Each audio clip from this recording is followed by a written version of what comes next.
हमारे mobile repairing करने वाले सभी भाइयों को राम राम। और मैं आज आपको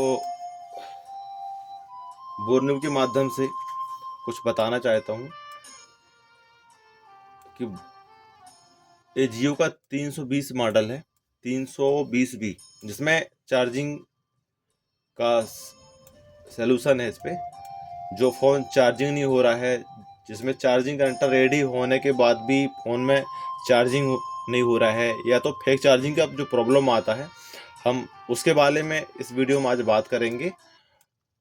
जैसे आपका जो कनेक्टर लगा है, चार्जिंग कनेक्टर, ये 5 पिन का होता है, जिसमें एक हमारी प्लस की होती है, जो मेन प्लस की होती है, और इसमें एक DM होता है, एक DP होता है। ये DM DP हमारे फ़ोन के लिए बहुत इम्पोर्टेंट पॉइंट होते हैं। इनके बगैर हमारा फ़ोन फास्ट चार्ज भी नहीं होगा, ना हम सिस्टम से कनेक्ट कर पाएंगे, क्योंकि एंड्रॉयड फ़ोन हो या कीपैड फ़ोन हो, हम सभी फ़ोनों के लिए DM DP की लाइनों को देखते हैं चार्जिंग के लिए। और इसके लिए क्योंकि ये हमारे सेक्शन में ये बहुत इम्पोर्टेंट है। जब तक इस चार्जिंग सेक्शन में DM DP की लाइन शॉर्ट होगी या ओपन होगी, तो आपका फ़ोन चार्जिंग भी नहीं होगा या फेक चार्जिंग में चला जाएगा।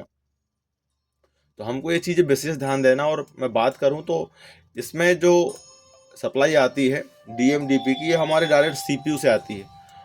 आप सभी को पता ही होगा इसके बारे में। और जो हमारे चार्जिंग जो प्लस जो होता है, इस चार्जिंग IC लगी है जो 6 लाख की होती है, और इस कंपोनेंट के द्वारा ये निकल के सीधा आपको दिखा देता हूँ मैं। ये हमारे कहाँ जा रही है, जिसको हम बोलते हैं V-बस। ये V-बस की लाइन है, और एक V-वैट है, बैट थर्मल है। ये बैट थर्मल, V-वैट और V-बस हमारे फ़ोन पे चार्जिंग करने के लिए हमको ये तीनों लाइन बहुत इम्पोर्टेंट लाइन होती हैं। इनमें से कोई एक लाइन ओपन हो जा या शॉर्ट हो जा तो हमारा फ़ोन चार्ज नहीं होने वाला।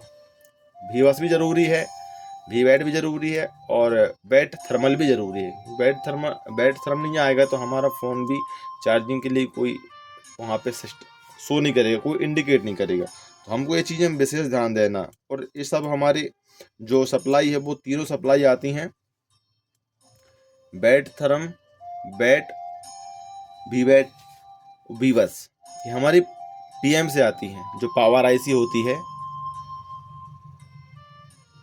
320B model, 220B, F221S, F211S, इन सारे मॉडलों में ये जो IC है, इसी से सप्लाई बन के क्लियर होती है। और मैं आपको एक चीज़ बता देता हूँ उस पर। ये जो लाइन है आप देख लो, ये जो हमारी है, ये दोनों जो लाइन होती हैं, ये दोनों लाइन हमारे CPU से आती हैं, जो DM और DP के नाम से जानी जाती हैं।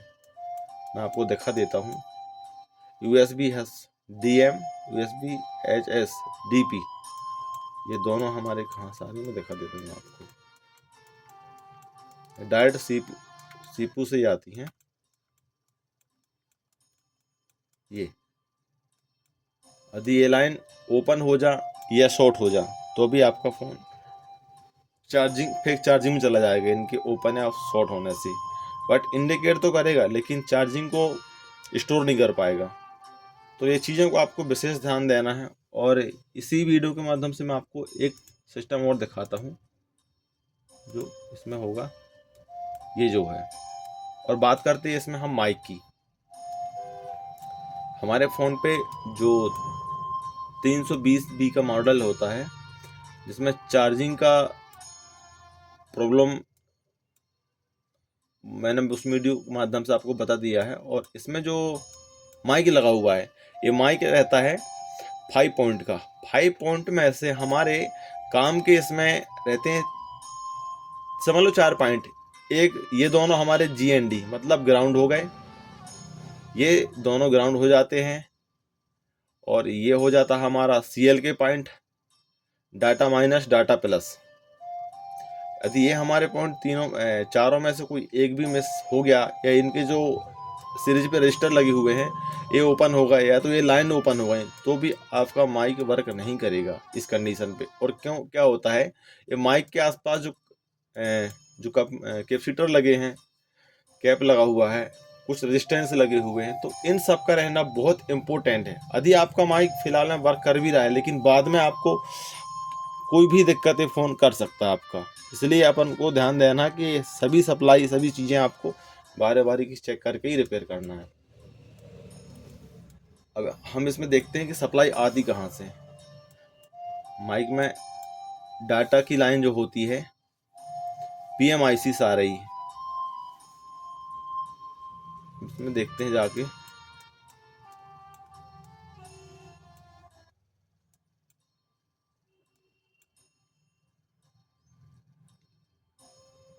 जो पावर्स डाटा की लाइन, इसमें जो डाटा माइनस डाटा प्लस, ये दोनों हमारे CPU से आ रही हैं। ये हमारा स्टोरेज IC है जिसको eMMC बोलते हैं, और इसी के बाजू में लगा वो CPU। इस CPU से दोनों लाइन आ रही है निकल के। तो ये सब चीज़ों को देखना है बारी बारी, तभी शायद इसमें बनने के चांस होते हैं। और ये हमारे जो वीरेग L5 1.8 वोल्ट इस पे आते हैं, इसका भी आना बहुत इम्पोर्टेंट होता है। ये नहीं आएगा तो भी आपका काम रुक जाएगा। ये एक प्रकार से ये हमारे लिए बहुत इम्पोर्टेंट सप्लाई होती है। वीरेग 1.8, यदि ये लाइन हमारी कट जाती है, मान चलो ये लाइन हमारी जो IC है ये वोल्टेज बनाना बंद कर दी, ये आ रहा है हमारा PM मतलब पावर IC से आ रहा है। यदि ये IC सही होने के बाद भी यदि ये 1.8 वोल्ट नहीं बन पा रहा है, IC सही होने के बाद भी GR दिख रहा है लेकिन ये वोल्टेज नहीं बन रहा है, तो भी हमारा सेट पे माइक वर्क नहीं करने वाला, क्योंकि ये वोल्टेज हमको बहुत इम्पोर्टेंट होता है। और यदि ये IC काम कर रही है, GR दे रही है, और इसके बाद भी इस लाइन पे GR मिलने के बाद भी माइक वर्क नहीं कर रहा है, तो हमको इसकी लाइन पे 1.8 वोल्ट इंजेक्ट करना है। अब हम कहीं से भी चेक कर लेंगे यहाँ से, जहाँ अधिकतर हमको इस एरिया में 1.8 मिल जाएगा, और यहाँ से कहीं से भी हम 1.8 वोल्टेज चेक करके और माइक को दे सकते हैं। जैसे माइक को 1.8 वोल्टेज मिलेगा इस लाइन के थ्रू, आपका माइक एक्टिव होकर काम करना स्टार्ट कर देगा। तो ठीक है दोस्तों, बाकी मिलते हैं किसी नेक्स्ट वीडियो में, तब तक के लिए बाय बाय।